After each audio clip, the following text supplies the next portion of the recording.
The Lagos State government says it is committed to providing access to safe water and hygiene for residents of the state. This was echoed by the Deputy Governor of the state, Quadri Hamzat, at the 4th Lagos International Water Conference, where he also said that the state government is developing integrated waste management systems and expanding water sources to improve the city's water supply. Take a look. Deputy Governor of Lagos, Quadri Hamzat, makes his way into the auditorium at the Eco Hotel and Suites, Victoria Island, to join industry players championing the cause for a better environment at the 4th Lagos International Water Conference. Stakeholders, home and abroad, are here to deliberate on how to improve water, sanitation and hygiene in a mega city like Lagos. This year, we are happy to present a two-day conference on sanitation under the theme Accelerating Sanitation and Hygiene in a Mega City Through Regulation and Innovation.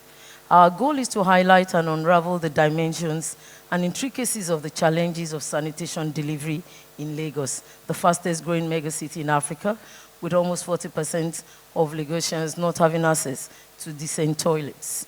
To understand how effective regulation and innovation can play an active role in addressing this challenge, we are therefore excited at the response that has been received from our donor and development community since we unveiled the sanitation team.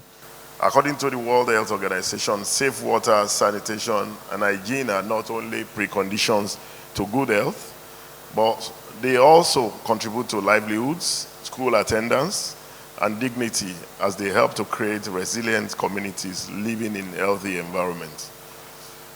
The United Nations Sustainable Development Goals 6.2, 6.3 require signatories to policy documents to achieve adequate and equitable sanitation and hygiene for all and end open defecation, paying special attention to the needs of women and girls and those in vulnerable situations. In Lagos today, sanitation challenges include open defecation, plastic bag defecation, wastewater, discharge from public and private abattoirs, with high fecal matter content, dumping of solid waste into public drain. It is therefore not again say the state is confronted with challenges of fecal sludge management and treatment infrastructure deficit, requiring urgent intervention in meeting the SDG 6 by 2030. Permanent Secretary, Federal Ministry of Water Resources, Mrs. Didier Wilson-Jack, emphasized that water, sanitation and hygiene are essential pillars for development and urged Lagos to do more in the wash-stop sector.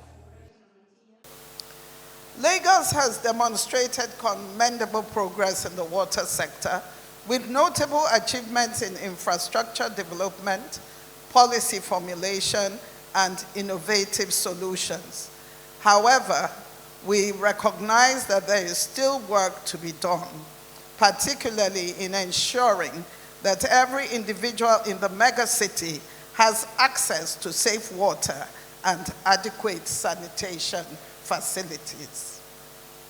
It is a concern that access to sanitation and hygiene services usually needs to catch up with access to water supply at national and global levels.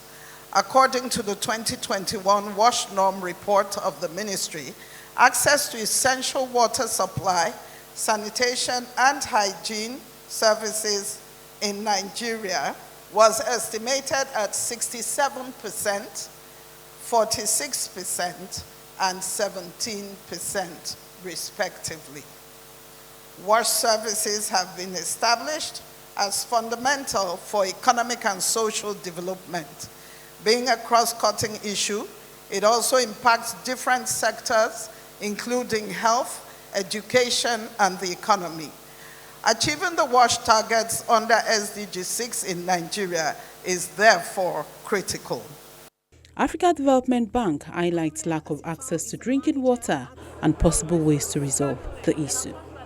Some 420 million people in Africa, about 34%, lacked access to basic drinking water, and an estimated 40 billion hours of productive time was spent collecting water.